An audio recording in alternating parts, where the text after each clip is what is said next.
David, buenas noches, gracias por acompañarme. Me imagino que es una situación sumamente complicada. Has tomado la decisión de salir del país. Obviamente no vamos a ubicar en dónde te encuentras por una cuestión de seguridad y te agradezco que estés aquí. ¿Tan grave y tan fuerte era la presión, David? Bienvenido. Gracias, Fernando. Gracias. Te agradezco. Tan grande que la persecución, el asedio, los golpes, las heridas, la descapitalización económica a mi persona y el enjuiciamiento que sufrí y obligado a pagarle al régimen por una supuesta calumnia, pero además de eso, golpizas que me dieron en varias ocasiones, cerraron ese capítulo con exiliarme, dado que ya era irremediable el hecho de que mi seguridad estuviera garantizada.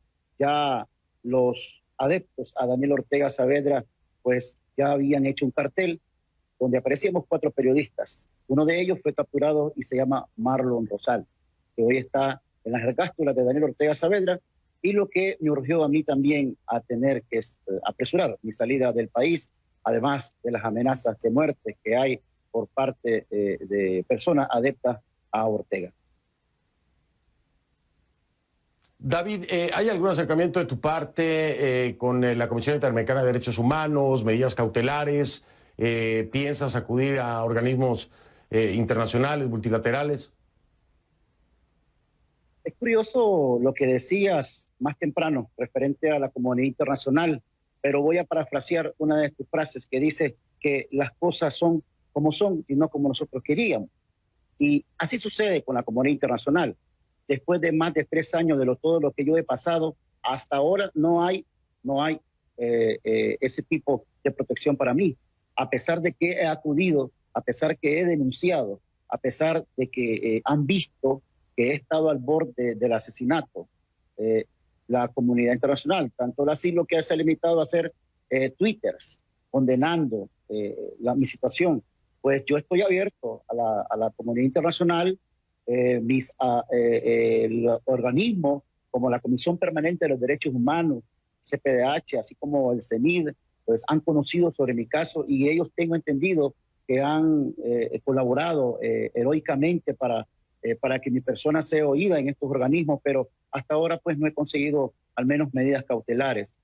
Pues yo supongo de que es por esa pasividad que hay, ¿no?, en estos organismos, y que cada vez enardecen más a la población y enloquecen a las personas que están sufriendo, diría yo, en el eje del mal, como es Cuba, Venezuela y Nicaragua. Alguien decía por ahí, lastimosamente, que si la ONU existiera en la época de Hitler, estuviera Hitler todavía en el poder, irónicamente. David, has tenido que dejar todo, no sabes cuándo vas a regresar. La decisión no es fácil. A veces la gente piensa, bueno, se fue a no sé dónde, a donde sea.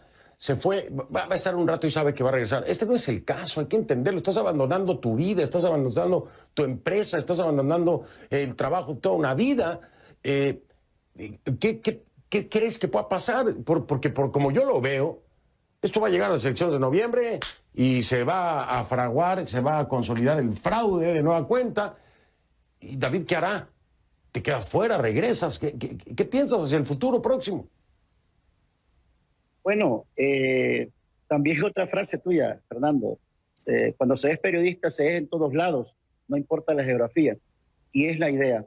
A mí, a pesar de que en estos más de 3 años que estuve en las calles, pateando las calles, siendo testigo directo de crímenes, asesinatos, secuestros, heridos, llanto de las madres, entrevistas diversas, cientos de visitas a víctimas, me decía en el fondo, no quiero fallarles porque en el nombre de los familiares de presos políticos, en el nombre de los familiares de los cuyos hijos fueron asesinados, no les voy a fallar, voy a seguir documentando, voy a seguir haciendo mi trabajo, porque no estoy haciendo un trabajo político, estoy haciendo un trabajo de lo que a mí me gusta hacer, que es periodismo. Entonces, pero llega un momento en que tenés que plantearte de que no podés ser un héroe en un país donde obviamente no hay garantías. Llega un momento en que ahí hiciste todo lo que podías hacer y se demostró de que estábamos entregando incluso hasta la vida. Y el día que a mí me golpearon fuertemente hasta desmayarme en Catedral de Managua cuando la misa de cuerpo presente de Ernesto Cardenal, pues entregué ahí prácticamente mi vida a Dios, pero afortunadamente pues sobreviví y me dije yo, bueno, ya, ya es el momento, tengo que resguardarme, tengo que seguir haciendo periodismo y tenemos que sobrevivir en el exterior buscando cómo hacer que la información fluya para esta población que gracias a Dios tienen un teléfono en mano y pueden documentar la situación para que nosotros podamos promoverla en nuestros medios de comunicación. David, deja de marcar una pausa. Ya que te sabes todas mis frases, y cosa que me halaga mucho, de verdad, te lo agradezco.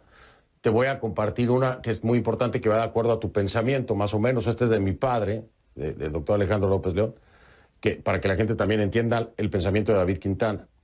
Dice mi padre que de héroes están llenos los panteones. Y este es el caso particular de Nicaragua. Porque ser un héroe, pero está en la tumba, no va a permitirle a nadie seguir luchando por la libertad de Nicaragua. Ese es el pensamiento que tiene David Quintana, precisamente. Yo no sirvo de nada, ¿no? En mi país, preso o muerto, desde afuera puedo hacer algo. Y es la decisión que ha tomado David de salir del país. Por ahí va la cosa. Obviamente he leído toda la historia de David y conozco las circunstancias. Voy a marcar pausa, David, regreso. Seguimos hablando tú y yo, por supuesto. Y gracias por acompañarme. Regresamos ya en un momentito. Pero antes tengo una historia en seguimiento para usted allá en casa. Vamos.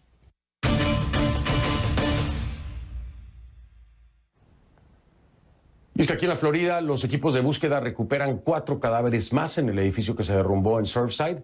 Con ellos la cifra de fallecidos ya se elevó a 36, de los que se ha logrado identificar a 29 personas.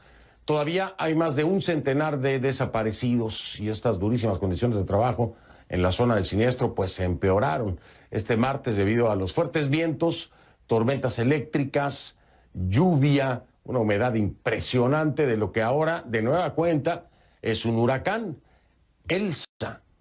Y bueno, obligaron a parar los trabajos en algún momento.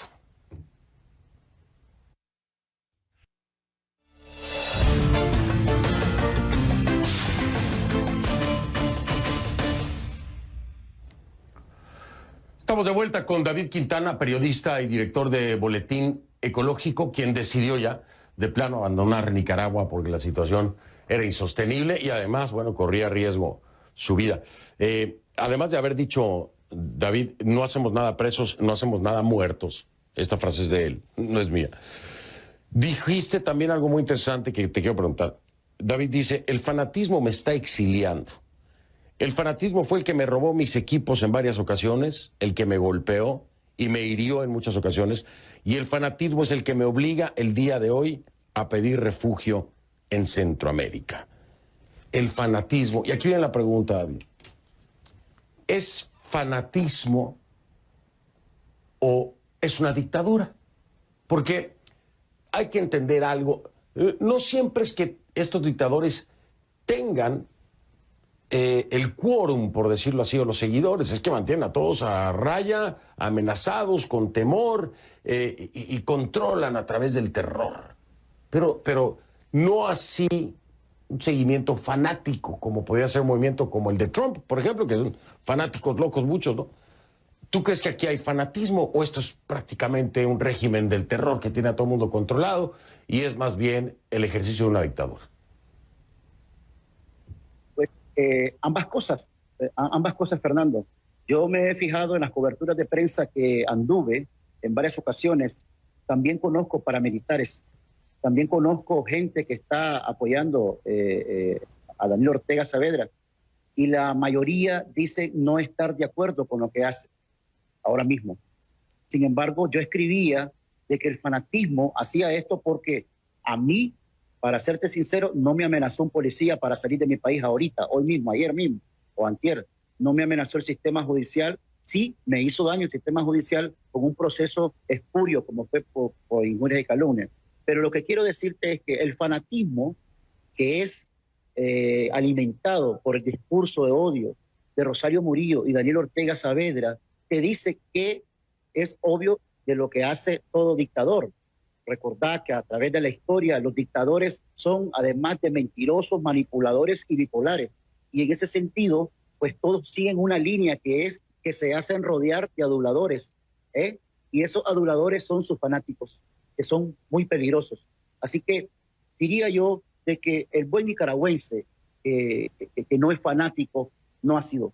Ha sido la dictadura, obviamente, la dictadura criminal que sigue haciendo de las suyas, sigue mintiendo, sigue manipulando el sistema y sigue dándole esperanza a sus adeptos, diría yo, porque ese es el discurso que ellos le dan para mantenerlos en esperanza y mentirles de que ellos solamente los sostienen las armas.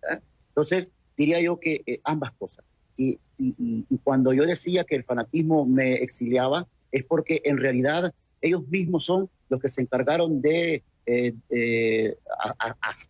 hacer viral a través de sus cuentas o cuentas falsas, que aparecía obviamente, donde aparecían mi persona, pues, amenazándome con una próxima temporada de ley de ciberdelitos. Qué fuerte lo que dice David y qué clara explicación. Te agradezco mucho que hagas esto, sobre todo para la comunidad internacional y que puedan entender realmente cómo es que funciona este régimen autoritario. Para que usted entienda este discurso de odio al que se refiere David, hace 11 días nada más, ¿no? Está en Rosario Murillo. Así dijo, habló de la prensa, ¿no? Los acusó de inventar cualquier cosa para sembrar el terror, los tildó de malignos, de hipócritas, destructores, criminales, terroristas de la comunicación, y agradeció a Dios que van quedando en unos cuantos miserables. Imagínense, esto se parece tanto a lo que está pasando o empezando a ocurrir en México. Peligrosísimo para cualquier periodista. David, yo te digo una cosa, me da gusto que estés fuera, al mismo tiempo que me duele, pero me da gusto porque sé que al menos estás a salvo. Y espero, hermano, que esto que acabamos de hacer tú y yo sirva de algo para que pues encuentren la forma, ¿no? Que no sean nada más repudios y comunicados y etcétera. Que encuentren la forma de frenar esto, de detener esto. Y que no lleguen a noviembre con un fraude electoral que ya está cantadísimo. David, te mando abrazo, colega. Cuídate, por favor. Gracias por haberme acompañado. Gracias, Fernando. Te agradezco. Gracias a ti, David Quintana, periodista y director de Boletín Ecológico, ahora exiliado, buscando protegerse en algún lugar de Centroamérica. Triste, de verdad. Voy a hacer una pausa, regreso. Vamos con el segundo tema de la noche. Argentinos varados fuera de su país están desesperados con una bronca, como dicen allá, con una